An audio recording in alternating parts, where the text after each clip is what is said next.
Why do UPSC CSE toppers with sociology optional recommend Vikash Ranjan sir's sociology courses at Triumph IAS, where strategy meets conceptual clarity and results follow?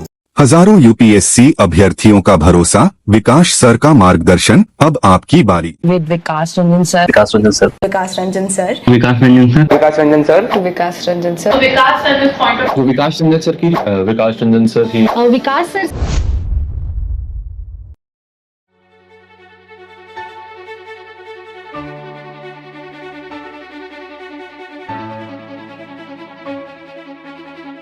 Hello everyone, my name is Shreya Gupta and I have secured All India rank 114 in UPSC CSE 2025. So I have secured 122 marks in GS2. I think it is a very decent marks in this paper, not the highest, but it should be one of the highest in this paper. So I will tell you in this video my strategy, overall strategy and resources for GS2. GS2 में 4 major subjects आते हैं: polity, social justice, governance and international relations. So polity के लिए मेरा major source Laxmikant ही था, because ये काफ़ी comprehensive है एंड जो बेसिक अंडरस्टैंडिंग जो है पूरी पॉलिटी की, तो वो उससे आपको मिल जाती है। तो ये मेरा कोर नोट्स थे, जिसके मैंने नोट्स भी बनाए थे एंड उसको मैंने मेंस के टाइम भी रिवाइज किया था, बिकॉज जो आपके प्रीलिम्स के नोट्स हैं लक्ष्मीकांत के, वो आपके मेंस के आंसर्स में भी हेल्प करते हैं इन 2 वेज। फर्स्ट, जो आपके आर्टिकल्स हैं इंपॉर्टेंट या फिर फंडामेंटल जो लैंडमार्क केसेस हैं, जजमेंट्स हैं, जो लक्ष्मीकांत में हैं, वो आपका वैल्यू एडिशन की तरह काम करता है। तो in that way it is very much helpful. Secondly, mains answers में मेंस में काफ़ी आपके स्टैटिक क्वेश्चन ही पूछे जाते हैं। फॉर एग्जांपल, एक बार फाइनेंशियल इमरजेंसी पे क्वेश्चन आया था एंड 2025 में भी प्रेसिडेंट की पार्डन पावर पे क्वेश्चन आया था। तो अगर आपको इसका स्टैटिक नहीं पता तो it will be very difficult for you to write an answer on that. So ये आपको रिवाइज करना है। गवर्नेंस के लिए मेरा मेजर सोर्स था विजन का वैल्यू एडेड मटेरियल। मैंने इसके लिए नोट्स बनाए थे प्रीलिम से पहले ही, बिकॉज इसमें आपके सारे सिलेबस के टॉपिक्स कवर हो जाते हैं। सो मैंने इसके टॉपिक वाइज नोट्स बनाए थे। फॉर एग्जांपल, गवर्नेंस के टॉपिक पे मैंने उसकी डेफिनेशंस, कैरेक्टरिस्टिक्स और जो भी इम्पोर्टेंट पॉइंट्स हैं मैंने वो लिखे। प्रेशर ग्रुप्स, एनजीओज एंड जो भी इंपॉर्टेंट टॉपिक्स हैं, मैंने कुछ अराउंड 20-30 पेजेस में पूरा गवर्नेंस कवर कर लिया था। देन सोशल जस्टिस की मैं बात करूं तो सोशल जस्टिस ज़्यादा बड़ा पेपर नहीं है, ज़्यादा बड़ा सब्जेक्ट नहीं है। कुछ टॉपिक्स आते हैं जैसे कि women, scheduled caste, scheduled tribe, poverty, hunger, education. So I would recommend कि आप हर एक टॉपिक पे 1 to 2 पेजर नोट्स आप रेडी कर लीजिए। इसमें आपको ज़्यादा कुछ नहीं करना है। फॉर एग्जांपल, अगर विमेन का टॉपिक है तो आप उसमें विमेन से रिलेटेड पहले आप कॉन्स्टिट्यूशन आर्टिकल्स लिखिए जो रेलिवेंट हैं। कुछ ऑर्गेनाइजेशंस या बॉडीज़ के नाम लिखिए, कुछ गवर्नमेंट की स्कीम्स लिखिए जो विमेन के लिए हैं। साथ में कुछ इश्यूज़, विमेन के कुछ कीवर्ड्स या फिर कुछ डेटा। एंड आप ये चीज़ें आप बाकी के जीएस पेपर्स में से उठा सकते हैं। फॉर एग्जांपल, GS3 में अगर विमेन का लेबर फोर्स पार्टिसिपेशन रेट का डेटा है तो वो आप इसमें डालिए। पॉलिटिकल रिप्रेजेंटेशन कितना है वो आपके पॉलिटी के नोट्स में होगा, सो वो आप इसमें डालिए। सो आप पेपर्स को इंटरलेट करिए। मोर ओवर, सोशल जस्टिस का जो क्वेश्चंस हैं वो डायरेक्ट नहीं होते हैं, काफ़ी एनालिटिकल होते हैं। सो आपको ये जो आपका बेसिकली डेटा सोर्स है, वैल्यू एडिशन का ही सोर्स है, वो आपको क्वेश्चन के हिसाब से अलाइन करके आपको ये कंटेंट यूज़ करना है। देन इंटरनेशनल रिलेशंस की बात करूँ तो इसके लिए भी मैंने 1 पेजर नोट्स बनाए थे for all the bilateral relations, India, USA, India, UK, Japan and all the major countries. साथ में multilateral organisations like WHO, WTO, UN, UNSC and कुछ और themes. So I would say कि आप इंटरनेशनल रिलेशंस के लिए कोई बुक मत पढ़िएगा, बिकॉज हिस्टोरिकल पर्सपेक्टिव ज़्यादा इंपॉर्टेंट नहीं है एग्ज़ाम के लिए। मोस्टली काफ़ी करंट बेस्ड क्वेश्चन ही पूछे जाते हैं। सो आप एग्ज़ाम रेलिवेंट कंटेंट ही पढ़िए।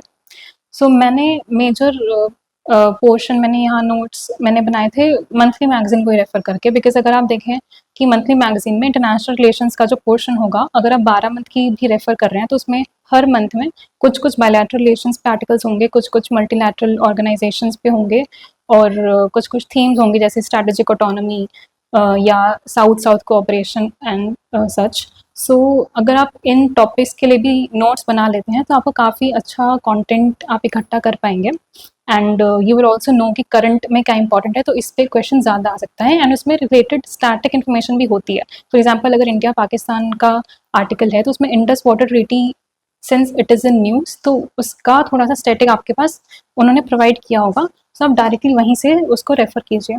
सो ये जो सारे नोट्स थे ये मैंने मेजरली प्रीलिम से पहले ही प्रिपेयर कर लिए थे, एंड साथ में मैंने कुछ ना कुछ पीवाई क्यूज़ पे अटेम्प्ट करने की ट्राई की थी।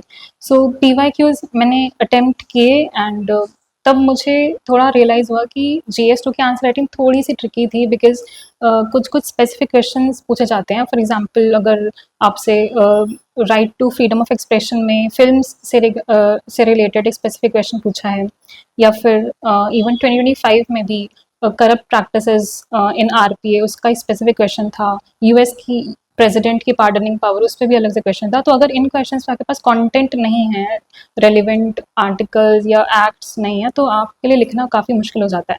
सो at that time I understood कि मुझे वैल्यू एडिशन का GS2 के लिए अलग से एक डॉक्यूमेंट बनाना पड़ेगा। So I will come to that in a while.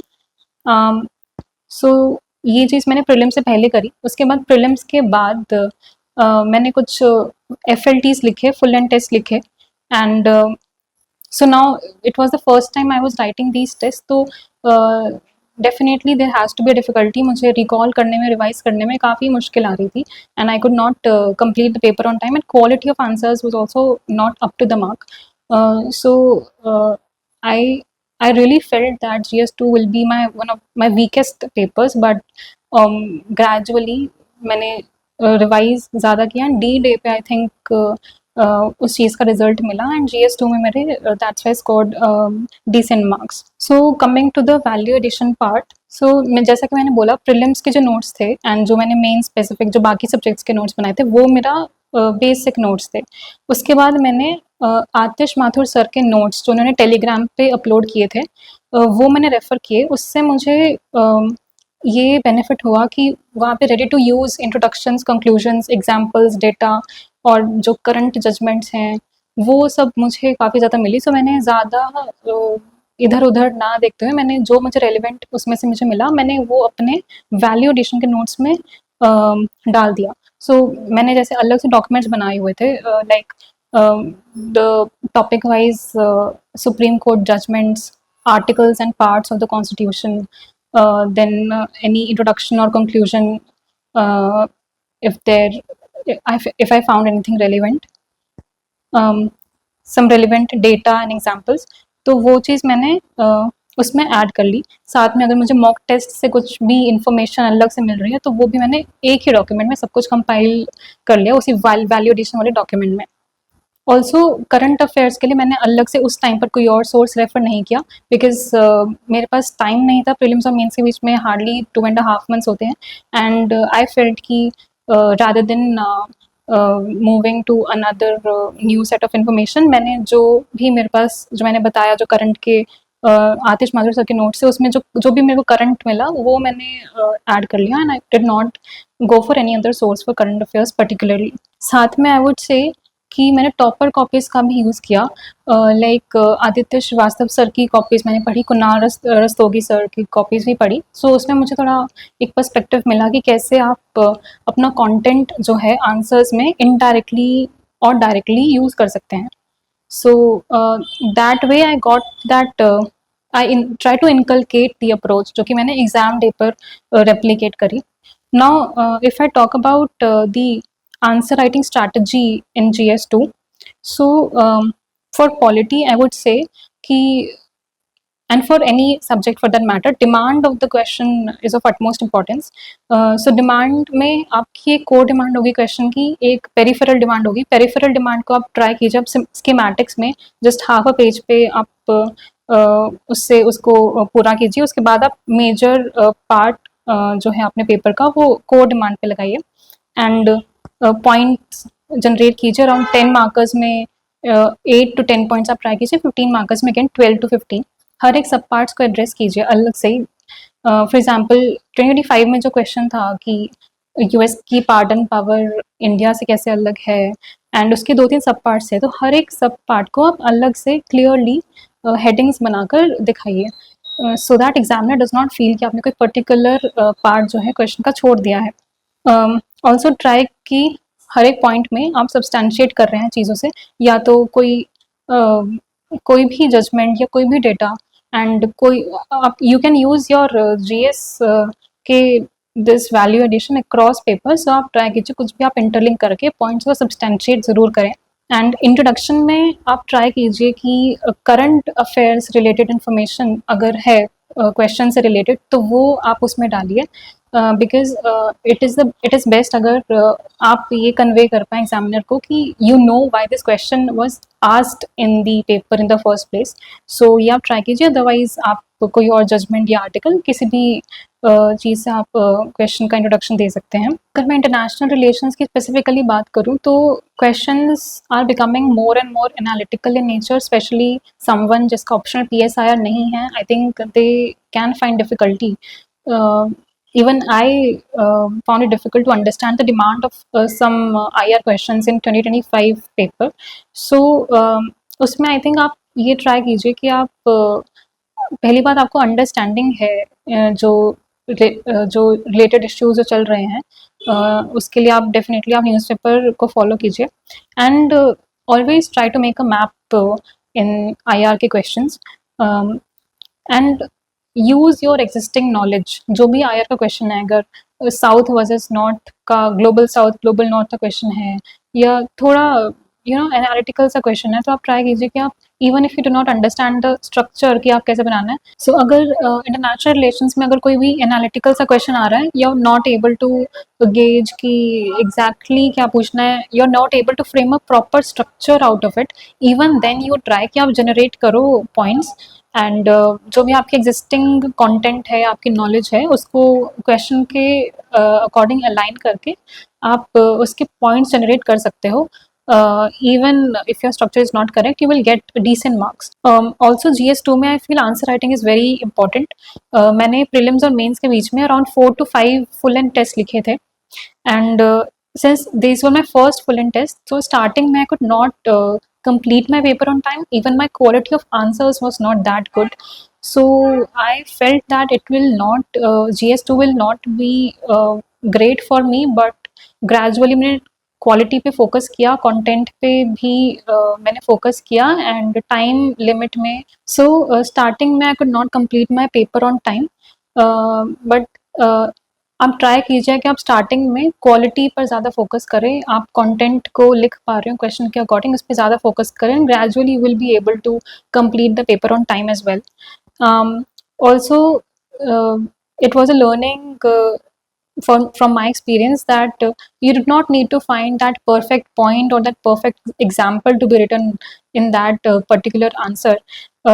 You just need to write the related information which fulfills the demand of the question. So आपको जो भी content आ रहा है mind में, आप उससे points generate कर लीजिए and because time management is very important in mains, so you do not have to write the perfect answer but just an answer that is related to the demand of the question.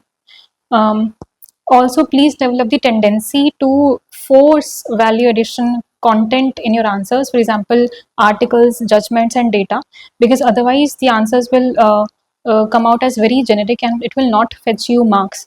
So, for example, I coincidentally referred to a topper copy, I think Aditya Srivastava sir's copy, just a day before my GS2 exam, and उसमें pressure groups का एक question था and sir mentioned, sir has written the article 19(1)(c) in that introduction, and by chance similar question mains में आया and I wrote the same article, and I feel that this is the manner in which we need to add our value addition content in our answers, otherwise they do not come very naturally. Also you can do some unique things as well, वो भी मैंने topper copy से सीखी है. For example अगर आपके पास e governance से related कोई छोटी सी केस स्टडी है, कोई एग्जाम्पल है, तो आप वो साइड में बॉक्स में ऐड कर सकते हो. Not in every answer, just 1 or 2 answers at max.